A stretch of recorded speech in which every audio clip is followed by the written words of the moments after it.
I'm cutting this pickly bacon in strips. I'm going to cook it in strips too. And I'm going to make a spaghetti carbonara.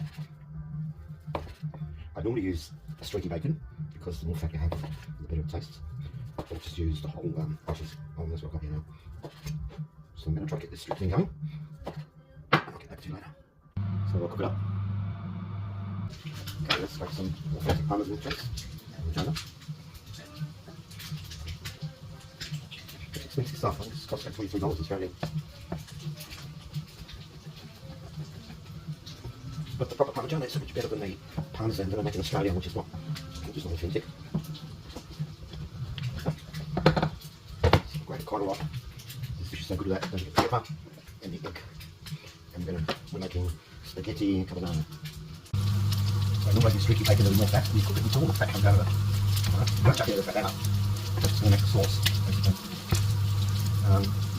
The authentic the carbonara uses a piece of meat, which basically just looks like fat.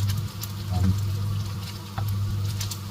think it might be cut from under the jaw of a pig. And if you look at it, it's like 75% fat. And I'll just keep cooking this. I like it a little bit. Alright, bacon, yes.